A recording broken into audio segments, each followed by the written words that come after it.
Hello दोस्तों, एक बार फिर आपका स्वागत डॉक्टर राजेश वर्मा के यूट्यूब चैनल।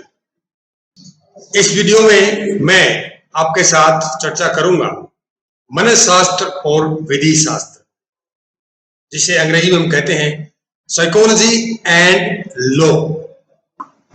सबसे पहले मनःशास्त्र और कानून संबंधी कुछ दृष्टिकोण या परिप्रेक्ष्य, किस प्रकार से मनःशास्त्र और विधि शास्त्र आपस में रिलेटेड है, उस दृष्टिकोण पर हम चर्चा करते हैं।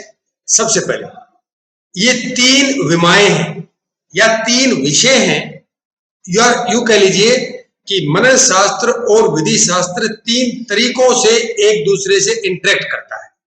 मनःशास्त्र और विधि शास्त्र, साइकोलॉजी एंड लॉ, विधि शास्त्र का मनःशास्त्र, साइकोलॉजी ऑफ लॉ, और मनःशास्त्र में विधि शास्त्र एंड साइकोलॉजी इन लॉ।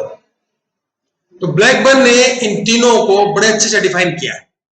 मनःशास्त्र और विधि शास्त्र मीन्स साइकोलॉजी एंड लॉ। मनःशास्त्र और विधि शास्त्र में किस प्रकार से आपसी संबंध है, इस विषय में हमें जानना चाहिए। मनःशास्त्र और विधि शास्त्र एक संयुक्त प्रयास है, ज्वाइंट एफर्ट है। किस बात के लिए? कि जहां पर वकील हैं, ज्यूरी, न्यायाधीश, मजिस्ट्रेट, अपराधी या अपराध से संबंधित अनुसंधान होते हैं, रिसर्च होती है, वो सारी की सारी मनःशास्त्र और विधि शास्त्र के अंतर्गत आती है। अगला बिंदु है विधि शास्त्र का मनःशास्त्र, साइकोलॉजी ऑफ लॉ। इसमें दूसरा जो बिंदु है वो है विधि शास्त्र का मनःशास्त्र, साइकोलॉजी ऑफ लॉ। इस तरह के मुद्दों, मतलब कौन से मुद्दे? कि किसी व्यक्ति ने कोई जो क्राइम किया है, अपराध किया है, वो जानबूझ के किया है, अनजाने में किया है, और क्यों किया है। इस टाइप के जितने भी मुद्दे हैं इस विषय के अंतर्गत आते हैं। तीसरा उपक्षेत्र है मनःशास्त्र में विधि शास्त्र मीन्स साइकोलॉजी इन लॉ। इसमें मनःशास्त्र के जो विशिष्ट सिद्धांत हैं उनका कानून में या कानून प्रणाली में किस प्रकार से अनुप्रयोग होता है, उस विषय से संबंधित अध्ययन किया जाता है, और वही इसका क्षेत्र है। कानून प्रणाली और इसकी कार्यशैली, अर्थात जो पूरा लॉ प्रोसेस है या पूरा जुडिशियल सिस्टम है, वो सारा का सारा आधारित है लॉजिक पर और रीजनिंग।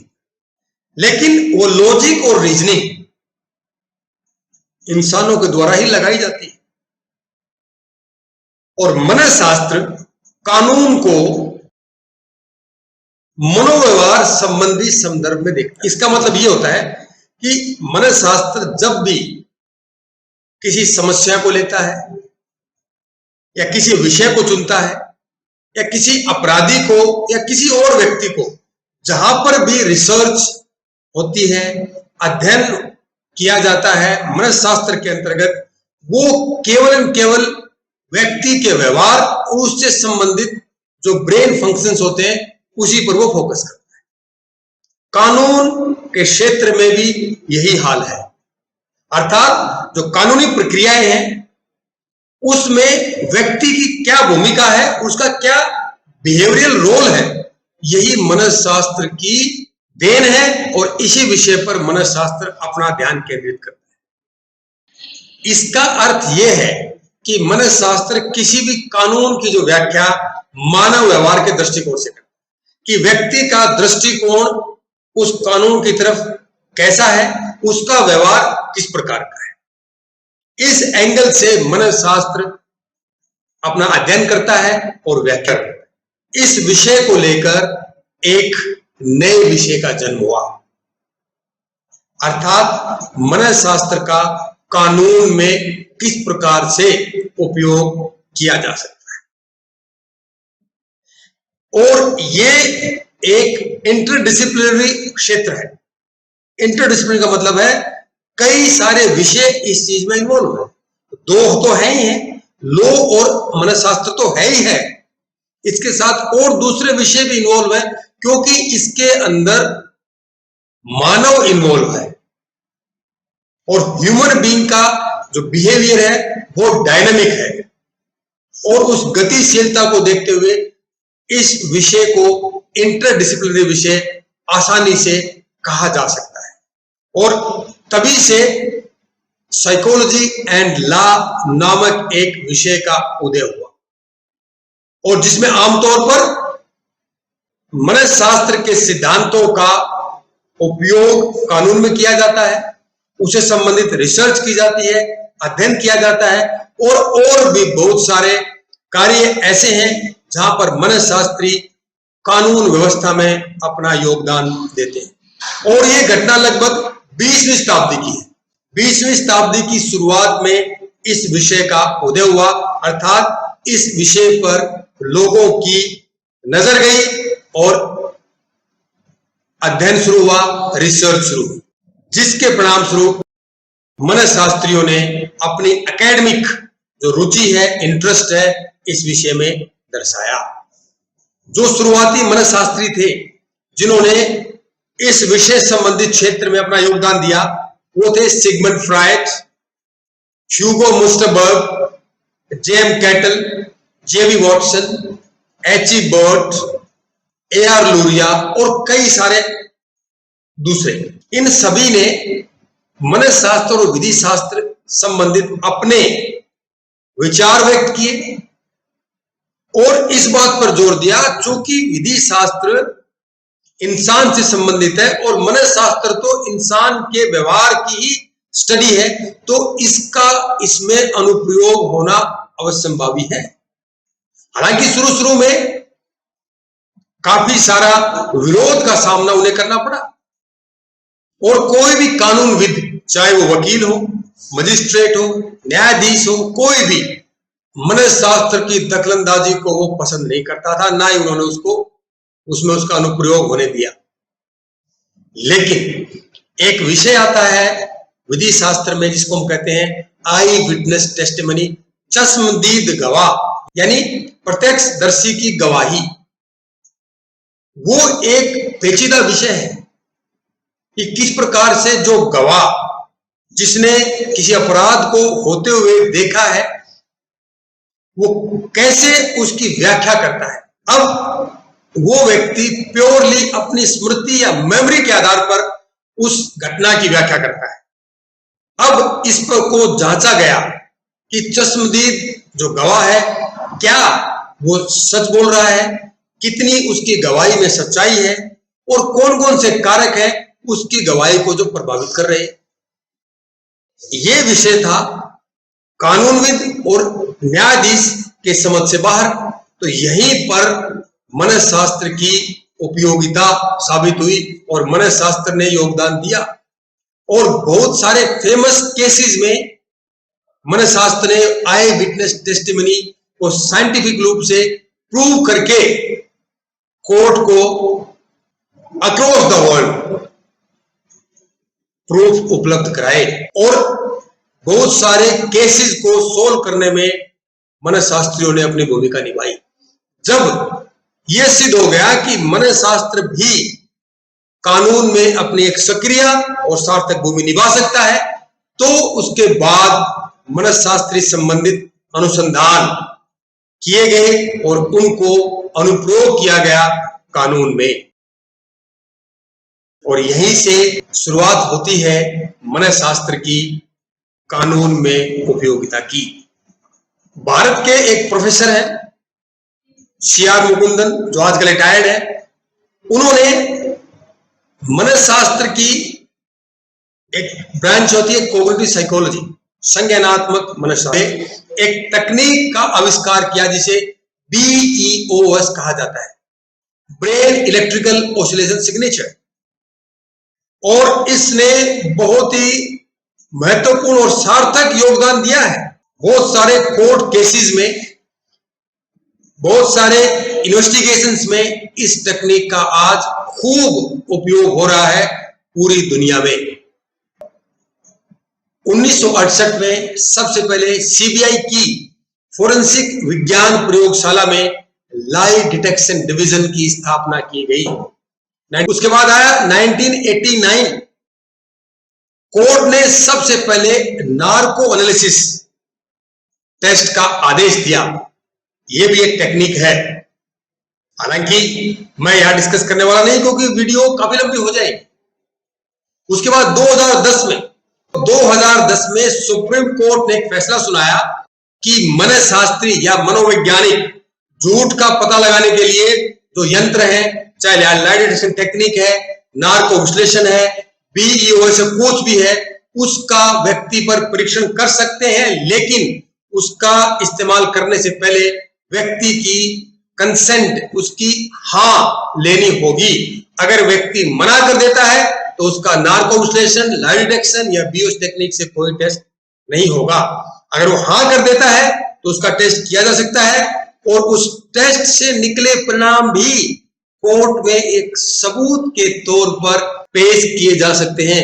यह बहुत ही महत्वपूर्ण फैसला था सुप्रीम कोर्ट का, जिसने मनःशास्त्र की भूमिका पर एक हां की स्टैंप लगाई। शास्त्र का अब हम परिभाषा पर आते हैं। चूंकि मनःशास्त्र और विधि शास्त्र एक एकल विषय नहीं है, तो इसको परिभाषित करना भी काफी कठिन है। लेकिन अगर ये विषय है तो परिभाषा की आवश्यकता है, तो इसको परिभाषित करने की कोशिश की गई है और सबसे बढ़िया परिभाषा ओगलोफ ने दी है 2000 में। वो कहते हैं कि विधि शास्त्र, मनःशास्त्र व्यक्तियों पर कानून के प्रभाव और व्यक्तियों का कानून पर प्रभाव का वैज्ञानिक अध्ययन है। कानून किस प्रकार से व्यक्ति को प्रभावित करता है और किस प्रकार व्यक्ति कानून को प्रभावित करते हैं, इसकी साइंटिफिक स्टडी है मनःशास्त्र और विधि शास्त्र। इसके साथ साथ विधि शास्त्र, मनःशास्त्र में कानूनी संस्थानों और कानून के संपर्क में आने वाले लोगों के लिए मनःशास्त्र के अध्ययन और अभ्यास का अनुप्रयोग भी शामिल है। ये एक कॉम्प्रिहेंसिव डेफिनेशन मानी जाती है। इसमें मुख्य रूप से दो बातें कही गई है कि किस प्रकार से कानून का प्रभाव पड़ता है व्यक्ति पर और किस प्रकार व्यक्ति उस कानून को प्रभावित करते हैं, और साथ साथ में मनःशास्त्र के सिद्धांतों को, मनःशास्त्र के नियमों का किस प्रकार से विधि शास्त्र में प्रयोग किया जाता है। अब एक दूसरी परिभाषा दी है फेरेंटिन एट अल ने 1979 में। उनके अनुसार मनोवैदिक अनुसंधान में न्यायशास्त्र, मूल कानून, कानूनी प्रक्रियाएं और कानून के उल्लंघन का अध्ययन करने के लिए मनःशास्त्र के तरीकों और इससे अर्जित ज्ञान का प्रयोग किया। इसमें वो कहते हैं कि किस प्रकार से जितनी भी कानून की पेचीदगियां हैं, उन संबंधी जो अनुसंधान है, जो रिसर्च है, वो किस प्रकार से मनःशास्त्र से रिलेटेड है, उसी का अध्ययन किया जाता है और उसको अप्लाई किया जाता है। अब अर्थ सह परिचय। मनःशास्त्र और विधि शास्त्र कोई विशेष शाखा नहीं है अध्ययन की, याद रखें इस बात को। स्पेशलाइज्ड ब्रांच नहीं है, बल्कि ये एक इक्लेक्टिक सब्जेक्ट है, उदार विषय है। उदार का मतलब है कि जहां से, जिस विषय से जो बिंदु काम का लगता है, उसी का ये उसको उधार ले लेते हैं और उसी का अनुप्रयोग करते हैं। ये मतलब है उदार विषय। और इस विषय में मनःशास्त्र की और विधि शास्त्र की कई सारी शाखाएं अपना योगदान देती हैं। जैसे कि बहुत सारी ब्रांचेज है साइकोलॉजी की, तो कई सारी ब्रांचेज अपना अपना योगदान जरूरत पड़ने पर वो देती रहती है। जैसे कि अगर कोई ज्यूरी का सिलेक्शन है, खंडपीठ बनानी है, कई सारे जजों को इकट्ठा करके उनको एक किसी केस को सोल्व करने के लिए एक ज्यूरी का सिलेक्शन होना है, तो वहां पर सामाजिक मनःशास्त्र की आवश्यकता होती है। सोशल साइकोलॉजिस्ट अपनी भूमिका निभाता है,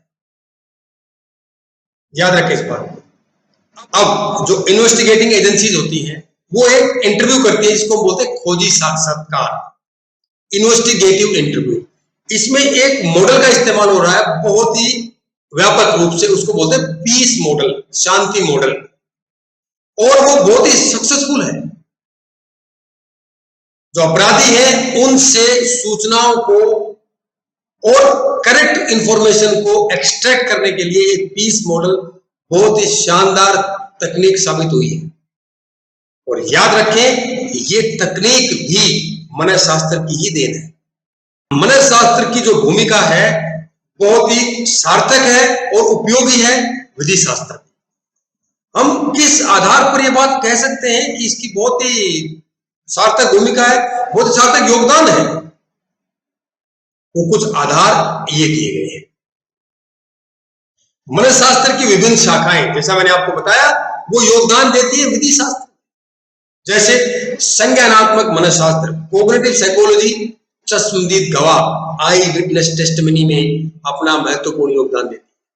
सामाजिक मनःशास्त्र, परीक्षण के दौरान अभियुक्त व्यवहार, अपराधी की कोई किसी प्रकार की अगर टेस्टिंग की जाती है उस समय व्यक्ति किस प्रकार का व्यवहार करता है उसको स्टडी करना, अध्ययन करना सामाजिक मनःशास्त्र की भूमिका है और भूमिका वो निभाता भी।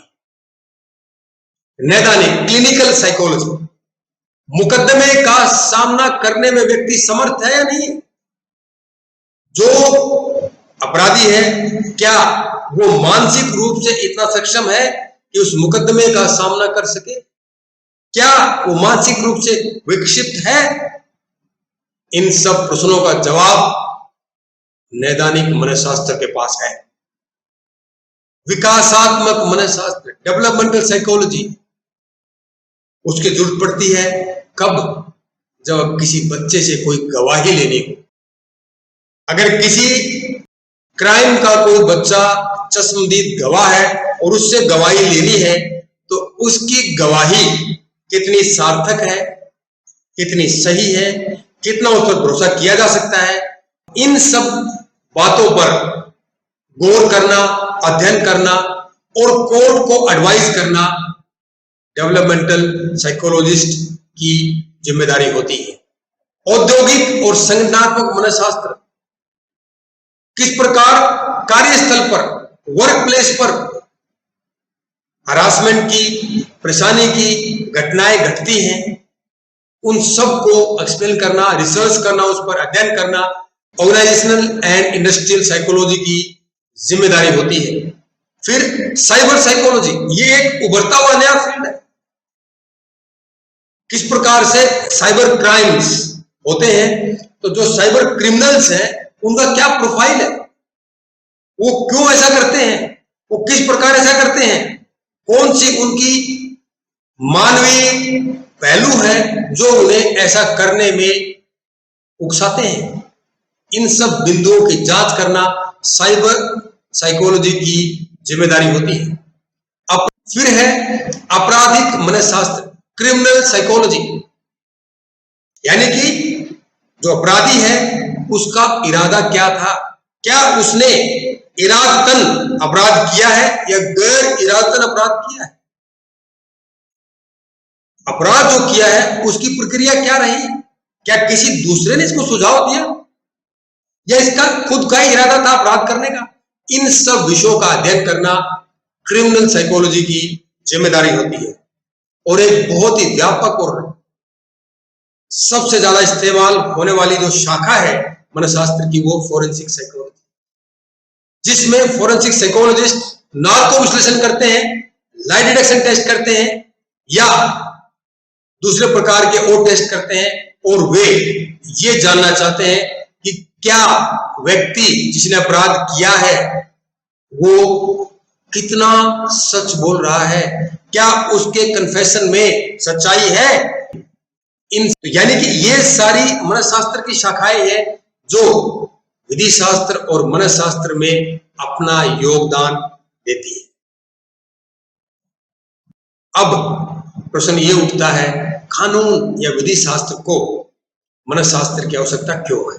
किसी भी राष्ट्र, किसी भी देश या किसी भी राज्य के कानून का उद्देश्य सत्यापित करना कि कोई जो कानून है उसका जो ऑब्जेक्टिव है, क्या वो ऑब्जेक्टिव वैलिडेटेड है, क्या उस देश की जनता उस कानून पर अपना विश्वास या भरोसा रखती है ये मनशास्त्र की जिम्मेदारी है। जो कानून किसी देश में, किसी राष्ट्र में बनाए जाते हैं, क्या उनको बनाते समय उस देश की जनता का दृष्टिकोण, उस देश की जनता की मान्यताएं, असम्पशंस, बिलीफ सिस्टम, उन सब को कंसिडर किया जाता है? इस विषय पर भी अध्ययन करना मनशास्त्र की जिम्मेदारी है। आचरण और व्यवहार के नियमों से संबंधित अदालतों द्वारा की गई व्याख्याओं का सत्यापन या सकारात्मक आलोचना करना, कि किसी कानून के आधार पर अगर किसी न्यायालय ने जो व्याख्या की है उस कानून की, क्या वो कानून की व्याख्या मनशास्त्रीय सिद्धांतों के अनुसार की गई है? इस विषय पर भी मनशास्त्र की अपनी एक अहम भूमिका होती है। विधि शास्त्र और न्याय शास्त्र, जूरिस्प्रूडेंस की पहले ये मान्यता थी कि जो हमारे संवेग हैं वे किसी प्रकार से भी हमारी शारीरिक प्रक्रियाओं को रेगुलेट या कंट्रोल नहीं करते हैं।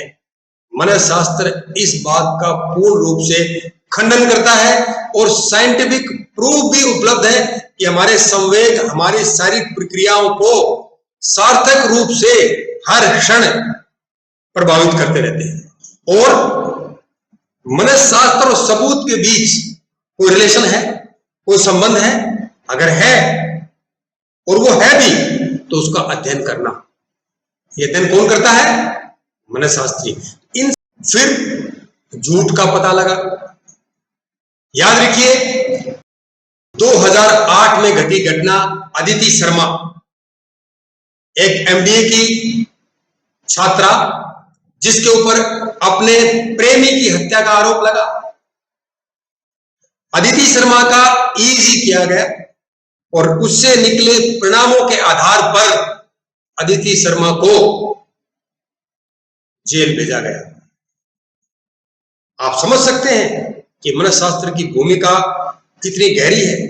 इस तलाक के मामले में बच्चे की कस्टडी, अगर पति पत्नी में तलाक हो रहा है तो उस स्थिति में बच्चा किसके पास जाना चाहिए? बहुत सारे फेमस केस हुए भारत में। एक केस मैं बता रहा हूं, सारिका और कमल हसन का केस, और इस केस में मनशास्त्रियों ने अपनी बहुत ही महत्वपूर्ण भूमिका निभाई है। विभिन्न दंडात्मक प्रतिबंधों के प्रति जनता का प्रत्याक्षण और दृष्टिकोण। आप जान सकते हैं कि कोई भी कानून कितना भी कारगर क्यों न हो, जनता का प्रत्याक्षण और दृष्टिकोण अगर उसके प्रति नकारात्मक है तो उस कानून की कारगरता किसी काम की नहीं है। और इससे संबंधित इंसिडेंट हुआ तो 2012 में निर्भया कांड, जो बहुत ही ज्यादा चर्चित हुआ, जिसके बाद एक कमेटी बनी, retired justice chief justice Verma की कमेटी बनी, और उस कमेटी ने मौजूदा नियमों में बदलाव करने के बहुत सारी सजेशंस दी कि उस समय पूरी जनता, पूरे देश के नागरिक इस बात पर चर्चा कर रहे थे कि जो इस प्रकार के घिनौने अपराध होते हैं उन अपराधियों को क्यों न मृत्यु दंड दिया जाए। अर्थात व्यक्तियों का प्रत्याक्षण और दृष्टिकोण भी बहुत ही प्रभावी रूप से इंपॉर्टेंट है। यहां पर मनशास्त्र की आवश्यकता होती है। आतंकवादियों में इतना मोटिवेशन कहां से आता है? कौन मोटिवेट करता है उनको? उनकी प्रेरणा का लेवल इतना हाई क्यों होता है? आप देखिए कि वो अपने आप को ही उड़ा लेते हैं। मुदासिर अहमद का नाम आपने सुना होगा। 2019 में पुलवामा में जो घटना घटी, उसका जो मास्टरमाइंड था मुदासिर अहमद। यह भी एक बहुत इंपॉर्टेंट पहलू है कि किस प्रकार से व्यक्ति तैयार हो जाता है अपने आप को बॉम्ब से उड़ाने में और दूसरों को मारने में, हत्या करने में, डिस्ट्रक्शन में। कितना हाई लेवल का मोटिवेशन उनमें होता है, यह जानना भी मनशास्त्र की जिम्मेदारी है। मीडिया द्वारा केस की अत्यधिक चर्चा और जूरी पर इसका प्रभाव, अगर आपने फिल्म रुस्तम देखी है या 1959 का कमांडर नानावती केस के बारे में आपने पढ़ा है, तो ये कहा जाता है कि उस केस का जो परिणाम था, रिजल्ट था, वो पूर्ण रूप से मीडिया से प्रभावित था। मीडिया ने बहुत ही महत्वपूर्ण उस भूमिका निभाई उस केस के निर्णय को प्रभावित करने में। ये सारे केसेस गूगल पर अवेलेबल है, आप पढ़ें और जानें और समझें कि किस प्रकार से मनःशास्त्रीय चरों की भूमिका होती है विधि शास्त्र में। कहीं पर अगर मध्यस्थता करवानी हो, बीच बचाव का रास्ता ढूंढना हो, तो वहां मनःशास्त्र की आवश्यकता होती है। और कुछ ऐसी इंफॉर्मेशन हमारे पास उपलब्ध होती है मनःशास्त्रियों के पास अपराधी संबंधी, जिन सूचनाओं के माध्यम से अपराध के इन्वेस्टिगेशन में बहुत तेजी लाई जा सकती है। इनके अलावा भी और भी बहुत सारे पहलू हैं जहां पर मनःशास्त्र अपना योगदान देता है विधि शास्त्र। अब प्रेजेंट सिचुएशन कैसी है? भारत की जितनी भी अपराध एजेंसियां हैं, ज्यादातर के पास अपना एक सेपरेट डिपार्टमेंट है साइकोलॉजी का। अर्थात वो जान गए हैं कि मनःशास्त्र की एक महत्वपूर्ण भूमिका होती है। जितने भी वकील हैं, ज्यादातर हाई प्रोफाइल वकील मनःशास्त्र का कोर्स करते हैं। वो स्टडी करते हैं, वो समझना चाहते हैं मनःशास्त्र को, उसके सिद्धांतों को, ताकि उनकी वकालत में एक धार लग सके। लो डिग्री कोर्सेज के जितने भी छात्र हैं भारत में, वो सभी मनःशास्त्र और विधि शास्त्र का जो संयोजन है उसको वो चुनते हैं, स्टडी कर रहे हैं, समझ रहे हैं, क्योंकि वो जान रहे हैं कि आने वाले समय में मनःशास्त्र अपनी एक सार्थक भूमिका निभाएगा, जिसने आज भी निभाई है। अब एक नया ट्रेंड उभर कर आ रहा है, जो पहले मेट्रो शहर तक या बड़े हाई प्रोफाइल पैसे वाले लोगों तक ही सीमित था, जिसको लिव इन रिलेशनशिप कहते थे। आज वो ट्रेंड भारत के छोटे शहरों तक पहुंच गया है। तो लिव इन रिलेशनशिप से उत्पन्न होने वाली पेचीदगियां कि जहां पर दो व्यक्ति एक साथ रहते हैं बिना फॉर्मल विवाह के, उससे जो उत्पन्न होती है कंडीशंस, जो सिचुएशंस उत्पन्न होंगी, उनसे निपटने के लिए मनःशास्त्र की आवश्यकता पड़नी ही पड़नी है। एक आर्टिफिशियल इंटेलिजेंस का नाम आपने सुना होगा।